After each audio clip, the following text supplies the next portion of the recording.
அனைவருக்கும் வணக்கம்.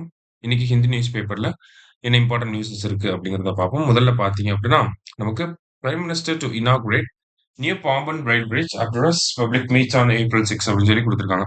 அதாவது புதுசா பாம்பன் பாலம் கட்டியிருக்காங்க இல்லையா? அந்த பாம்பன் பாலத்த ஏப்ரல் 6ஆம் தேதி நம்ம பிரதமர் வந்து தொறந்து வைப்பாரு அப்படிங்கிறத சொல்லியிருக்காங்க. ஸோ பழைய பாம்பன் பாலம் அப்படிங்கிறது பார்த்தீங்கன்னா, நமக்கு கடல்ல இந்த மாரி தான் இருக்கும் இல்லையா? ஸோ இந்த பாம்பன் பாலம் அப்படிங்கிறது 1914ஆம் ஆண்டு தொடங்கப்படும். 1911ல கன்ஸ்ட்ரக்ஷன் ஸ்டார்ட் பண்ணி 1914ல வந்து கொண்டு வந்திருப்பாங்க.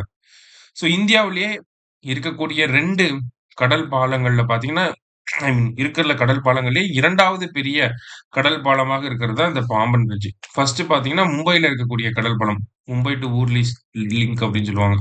ஸோ அதான் ஃபர்ஸ்ட் இருக்கிறதுலயே பெருசு. கிட்டத்தட்ட 21 கிலோமீட்டருக்கு வரும்.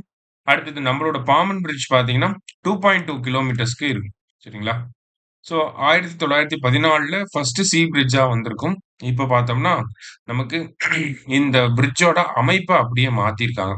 ஓகேவா? ஏன்னா இது வந்து மோர் தேன் 100 இயர்ஸ்க்கு மேல ஆயிருச்சு. ஸோ கொஞ்சம் வல்னரபிளா இருக்கனால, அதோட அமைப்ப அப்படியே மாத்தி, முன்னாடி பார்த்தோம்னா இப்படி ஓப்பனிங் இருக்கும். ஓகேங்களா? ஆ இந்த டைப்ல ஓப்பன் பண்ணிக்குவாங்க. அண்ட் தென் கப்பல் போனதுக்கு அப்புறமா அத அப்படியே குளோஸ் பண்ணிருவாங்க. ஆனா இப்ப புதுசா அமைக்கப்பட்டிருக்க பாம்பன் பிரிட்ஜோட அமைப்பு எப்படி இருக்கு அப்படின்னு பார்த்தீங்கன்னா, நமக்கு இத வெர்டிகல் லிஃப்ட் அப்படின்னு சொல்றாங்க. சரிங்களா? ஸோ இந்த மாதிரி ஒரு அமைப்பு இருக்கு. ஓகேங்களா? அதுதான் பின்னாடி பேக்கிரவுண்ட்ல இருக்கு. இந்த மாரி ஒரு அமைப்பு இருக்கு இல்லையா? ஸோ இந்த அமைப்பு அப்படியே பார்த்தோம்னா வெர்டிகல்லி மூவ் ஆகும். ஓகே. அதாவது அப்படியே செங்குத்தா மூவ் ஆகும். எவ்வளோ தூரத்துக்கு மூவ் ஆகும் அப்படின்னு பார்த்தீங்கன்னா, 22 மீட்டர்ஸ்க்கு வந்து மூவ் ஆகும். சரிங்களா? அப்படியே இப்படி வெர்டிகலா மூவ் ஆகும். வெர்டிகலா மூவ் ஆகுறனால, அ இந்த கேப்ல வந்து நமக்கு பிரிட்ஜ் ஐ மீன் ஷிப்லாம் போயிரும். அதுங்க போனதுக்கு அப்புறமா மறுபடியும் வந்து குளோஸ் பண்ணிக்கும். சரிங்களா? இதுதான் வெர்டிகல் சீ லிஃப்ட். இந்த மாதிரியான அமைப்புல இந்தியாவுல பிரிட்ஜ் எங்கேயுமே கிடையாது. இதுதான் பாம்பன் பாலத்துல தான் முதல் முறையா இந்த டெக்னிக்க ட்ரை பண்ணியிருக்காங்க. சரியா? ஸோ அததான் நம்ம முதல் செய்தியில பார்க்கிறோம். அடுத்ததா பார்த்தீங்கன்னா, இன்றைய எடிட்டோரியல் பேஜ்ல கோயிங் எலக்ட்ரிக் அப்படின்னு சொல்லி குடுத்திருக்காங்க. என்ன அப்படின்னு பார்த்தோம்னா, இந்தியாவையும், சைனாவையும் ஒரு பிரீஃபா கம்பேர் பண்ணியிருக்காங்க. இன் டெர்ம்ஸ் ஆஃப் எலக்ட்ரிக் வெஹிக்கிள்ஸ்ல. சைனா ரீசென்ட்லி பார்த்தீங்கன்னா, சைனாவோட எலக்ட்ரிக் வெஹிக்கிளோட முக்கியமான ஒரு கம்பெனி. எலக்ட்ரிக் வெஹிக்கிள் மேனுஃபேக்சர் பண்ணக்கூடிய முக்கியமான ஒரு கம்பெனி BYD அப்படின்னு சொல்லுவாங்க. இந்த கம்பெனி பார்த்தோம்னா, சமீபத்தில 5 நிமிஷம் சார்ஜ் பண்ணா போதும், 500 கிலோமீட்டர் வரைக்கும் ரன் ஆகுற மாதிரியான எலக்ட்ரிக் வெஹிக்கிள் அதோட பேட்டரிய வந்து உருவாக்கியிருக்காங்க. சரிங்களா? இது வந்து எலக்ட்ரிக் வெஹிக்கிள் செக்டார்லயே ஒரு பிரேக் த்ரூவான டெக்னாலஜியா இருக்கு. இத மட்டும் ஆன் ரோட்ல சக்சஸ்ஃபுல்லா பண்ணி முடிச்சுட்டாங்க அப்படின்னா, ஆ கன்வென்ஷனல் வெஹிக்கிள்ஸ ரீப்ளேஸ் பண்ணிட்டு எலக்ட்ரிக் வெஹிக்கிள்ஸ் டாமினேட் பண்ண ஆரம்பிச்சுரும். ஏன்னா 5 நிமிஷம் சார்ஜ் போடுறதுக்கு ரொம்ப எலக்ட்ரிசிட்டியும் ஆயிராது இல்லையா? காஸ்ட் வைஸும் பார்த்தோம்னா 5 நிமிஷம் சார்ஜ்ங்கிறது கம்மி தான். ஆனா அதோட டிவைடன்ஸ் பார்த்தோம்னா 500 கிலோமீட்டர் வரைக்கும் நம்மனால ஓட்ட முடியும். அப்ப இது எல்லாமே பார்த்தீங்கன்னா, எலக்ட்ரிக் வெஹிக்கிள்ஸ் அப்படிங்கிற இந்த ஒரு விஷயத்துல இருக்கக்கூடிய பிரேக் த்ரூ திங்கா இருக்கு. இதுல முக்கியமா நம்ம நோட் பண்ண வேண்டியது என்ன அப்படின்னு பார்த்தோம்னா, சைனாவோட இன்வென்ஷனா இருக்கு. சைனாவோட இண்டிஜீனியஸ் மேனுஃபேக்சர்டு பேட்டரியா இருக்கு. உலக எலக்ட்ரிக் வெஹிக்கிள் மார்க்கெட்லயும் பார்த்தோம்னா, சைனாவோட டாமினன்ஸ் அப்படிங்கிறது அதிகமாவே இருக்கும். அது எலக்ட்ரிக் வெஹிக்கிள்ஸோட பேட்டரிய தயார் பண்ணக்கூடிய இந்த கிரிட்டிக்கல் மினரல்ஸா இருந்தாலும் சரி, எலக்ட்ரிக் வெஹிக்கிள்ஸோட பேட்டரீஸோட மேனுஃபேக்சரிங்கா இருந்தாலும் சரி, எலக்ட்ரிக் வெஹிக்கிள்ஸோட அவுட்புட்டா இருந்தாலும் சரி, இந்த மினரல்ஸ்லயும் அவங்க தான் டாப்ல இருக்காங்க. மினரல் யூஸ் பண்ணி பண்ணக்கூடிய பேட்டரிலயும் அவங்க தான் டாப். பேட்டரிய வைக்கக்கூடிய வெஹிக்கிள்ஸ்லயும் அவங்க தான் டாப். ஓகேவா? ஸோ அப்ப சைனாவோட ரிசர்ச் அண்ட் டெவலப்மென்ட் அப்படிங்கிறது நல்லாவே இருக்கு. சைனாவுல அதுக்கேத்த மாரி இன்வெஸ்ட்மென்ட் அப்படிங்கிறதுமே இருக்கு. ஸோ இந்தியாவுல கம்பேரிட்டிவ்லி பார்த்தோம்னா, இந்தியாவுல எலக்ட்ரிக் வெஹிக்கிள் அடாப்ஷன் அப்படிங்கிறது கம்மியா தான் இருக்கு. இந்தியாவுல இருக்கக்கூடிய எலக்ட்ரிக் வெஹிக்கிள்ஸ்ல பார்த்தீங்கன்னா, மெஜாரிட்டி 2 வீலர்ஸ் தான். ஓகேவா? மெஜாரிட்டி எலக்ட்ரிக் 2 வீலர்ஸ் தான் இருக்கு. E2W இதுதான் இப்படிதான் ரெப்ரசன்ட் பண்ணுவாங்க. எலக்ட்ரிக் 2 வீலர்ஸ் அப்படின்னா இப்படிதான் சொல்லுவாங்க. சரியா? அப்ப மெஜாரிட்டி பார்த்தீங்கன்னா, எலக்ட்ரிக் 2 வீலர்ஸ் தான் இருக்கு. போன வருஷம் நடந்த சேல்ஸ் ஹிஸ்டரி எடுத்து பார்த்தோம் அப்படின்னா, அ எலக்ட்ரிக் வெஹிக்கிள் சேல்ஸ்ல கிட்டத்தட்ட 40% மட்டும் தான் நமக்கு எலக்ட்ரிக் வெஹிக்கிள்ஸ் கார் ஆகவும், எலக்ட்ரிக் 3 வீலர்ஸ் ஆகவும் நமக்கு சேல் ஆயிருக்கு. மோர் தேன் 60% பார்த்தோம்னா, எலக்ட்ரிக் 2 வீலர்ஸா தான் நம்ம சேல் பண்ணிட்டு இருக்கோம். சரிங்களா? அப்ப இந்தியாவுல இன்னமும் 2 வீலர்ஸ் அடாப்ஷன் அப்படிங்கிறது இன்கிரீஸ் ஆகல. அதுக்கப்புறம் தான் 3 வீலர், 4 வீலர்லாம் நம்ம அடாப்ஷன் அப்படிங்கிறத அதுக்கப்புறம் தான் ஃபோக்கஸ் பண்ண முடியும். இல்லையா?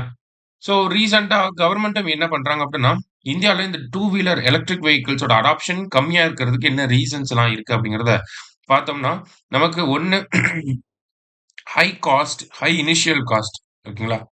ஹை இனிஷியல் காஸ்ட் அப்படிங்கிறது ஒரு முக்கியமான ஃபேக்டர். அடுத்ததா பார்த்தீங்கன்னா, சார்ஜிங் கன்ஸ்ட்ரெயின்ட் அப்படிங்கிறது இருக்கு.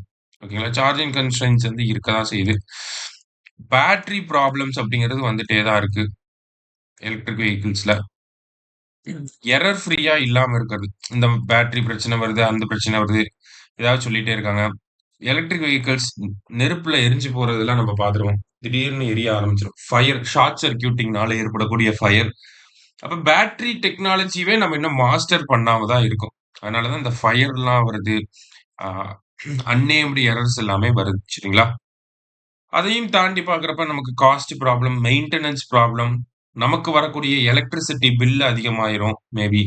ஸோ இந்த மாதிரியான காரணங்கள்னால பெரிய அளவுல பார்த்தீங்கன்னா, இன்னமுமே நம்ப ஆக்டிவா, டியோ அந்த மாரி தான் வாங்கிட்டு இருக்கோம். எலக்ட்ரிக் வெஹிக்கிள்ஸ்க்கு பெருசா யாரும் இன்னும் மூவ் ஆன மாரி தெரியல.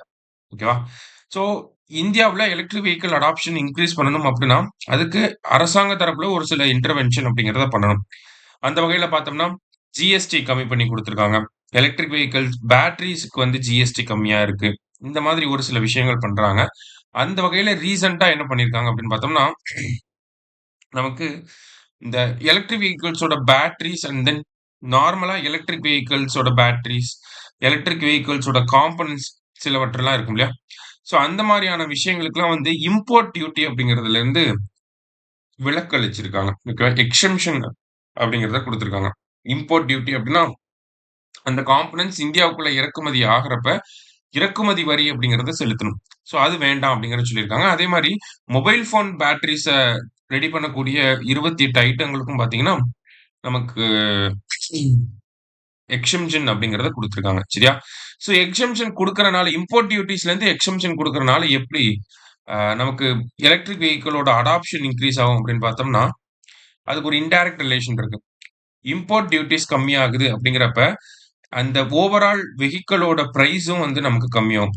வெஹிக்கிள் பிரைஸ் கம்மியா இருக்கப்ப, அடாப்ஷன் அப்படிங்கிறது அதிகப்படுத்த முடியும். சரிங்களா? பிரைஸ் கம்மியா இருந்துச்சுன்னா, மக்கள வாங்க வைக்க முடியும். அதுதான் அந்த ஒரு கான்செப்ட் சரியா? ரைட். இப்ப பார்த்தீங்க அப்படின்னா, நம்ப எலக்ட்ரிக் வெஹிக்கிள் செக்டார்ல நம்ம இன்னும் டெவலப் ஆக வேண்டியது நெறையாவே இருக்கு. கம்பேரிட்டிவ்லி நம்ப சைனாவ தான் கம்பேர் பண்றோம். China electric vehicle adoption and then electric வெஹிக்கிள்ல பண்ணக்கூடிய ரிசர்ச் அண்ட் டெவலப்மெண்ட், அதுல வரக்கூடிய இன்னோவேஷன் எல்லாத்துலயுமே எங்கேயோ இருக்காங்க. அப்ப இந்தியாவுல என்ன பண்ணணும் அப்டின்னா, ஃபர்ஸ்ட் பேசிக்கா நம்ம அடாப்ஷன் இன்கிரீஸ் பண்ணணும். அடுத்ததா பார்த்தோம்னா, நமக்குன்னு இருக்கக்கூடிய இந்த டெக்னாலஜிக்கல் கேப்பபிலிட்டி, ஒரு பெரிய கேப்பபிலிட்டி லேக்கிங் வந்து இருக்கு. ஓகேங்களா? ஒரு நாலேட்ஜ் கேப் அப்படிங்கிறது அதிகமாவே இருக்கு. அத அட்ரஸ் பண்ணணும் அப்படிங்கிறத குடுத்திருக்காங்க. சரியா? ஸோ பேசிக்கா நம்ம எலக்ட்ரிக் வெஹிக்கிள் அடாப்ஷன்ல இருக்கக்கூடிய பிரச்சனைகள பத்தி பார்த்திருக்கோம். அதுக்கு அரசாங்கம் நெறைய விஷயங்கள பண்றாங்க. அதுல ஒரு விஷயம் தான் இன்னைக்கு நம்ம பார்த்தது. அடுத்ததா பார்த்தீங்க அப்டின்னா, நமக்கு இந்தியாவோட ஃபர்ஸ்ட் நேஷனல் கோஆப்பரேட்டிவ் யூனிவர்சிட்டி அப்படிங்கிறத செட்டப் பண்ண போறாங்க. அதற்கான மசோதா தாக்கல் பண்ணியிருக்காங்க. ஓகேவா? எங்க வரப்போகுதுன்னா, குஜராத்ல இருக்கக்கூடிய ஆனந்த் அப்படிங்கிற பகுதியில இன்ஸ்டிடியூட் ஆஃப் ரூரல் மேனேஜ்மென்ட் அப்படிங்கிற ஒரு அமைப்பு இருக்கு.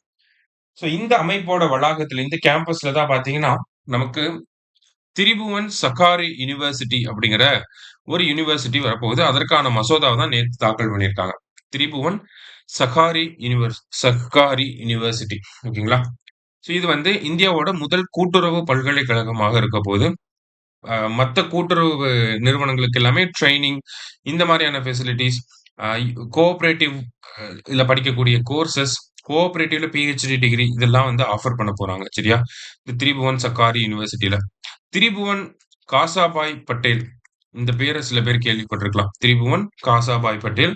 இவரு தான் பார்த்தோம்னா, இந்தியாவோட இந்த அமுல் நிறுவனத்தினுடைய அமுல் அப்படிங்கிறது ஆக்சுவலி ஒரு கோஆப்பரேட்டிவா தான் ஆரம்பிச்சிருக்கும். சரிங்களா? அதோடைய ஃபவுண்டர் யாருன்னா, இந்த திரிபுவன் காசாபாய் பட்டேல் அவர்கள் தான். சரிங்களா? ஸோ வேற என்னலாம் இருக்கு இன்னைக்கு நியூஸ் பேப்பர்லன்னு பார்த்தீங்கன்னா, லாஸ்ட்டா நமக்கு பேங்கிங் ரெகுலேஷன் ஆக்ட் 1949 வந்து அமெண்ட் பண்ணியிருக்காங்க. ஸோ அதுல முக்கியமான அமெண்ட்மென்ட்டா என்ன சொல்லியிருக்காங்க அப்படின்னு பார்த்தோம்னா, ஒரு அக்கவுண்ட்டுக்கு 4 நாமினீஸ வந்து வச்சுக்கலாம் அப்படின்னு சொல்லி ஒரு முக்கியமான அமெண்ட்மென்ட்ட வந்து கொண்டு வந்திருக்காங்க. அதான் bank bank account holders can have up to 4 nominees அப்படின்னு சொல்லி குடுத்திருக்காங்க. அடுத்ததா பார்த்தீங்கன்னா, இன்னும் இதுலயே இன்னொரு அமெண்ட்மென்ட் பத்தி, இன்னொரு விஷயத்த பத்தி சொல்லியிருப்பாங்க. அதாவது நமக்கு இந்த கோஆப்பரேட்டிவ் டைரக்டர்ஸ்லாம் இருக்காங்கல்ல, கோஆப்பரேட்டிவ் சொசைட்டியோட டைரக்டர்ஸ். இவங்களோட டென்யூர வந்து இன்கிரீஸ் பண்ணியிருக்காங்க. ஆல்ரெடி 8 இயரா இருந்துச்சு. அத இப்ப 10 இயரா இவங்களோட டென்யூர இன்கிரீஸ் பண்ணியிருக்காங்க. சரியா? ஸோ இது ஒரு முக்கியமான சேஞ்சா இருந்துச்சு இந்த ஆக்ட்ல. ஸோ லாஸ்ட்டா வேற என்ன இருக்கு அப்படின்னு பார்த்தோம்னா, ஸோ அவ்வளோதான். இன்னைக்கு நியூஸ் பேப்பர்ல இருந்த முக்கியமான நியூஸஸ் பத்தி பார்த்திருக்கோம். நன்றி. சுரேஷ் IAS அகாடமி வெற்றியின் முகவரி.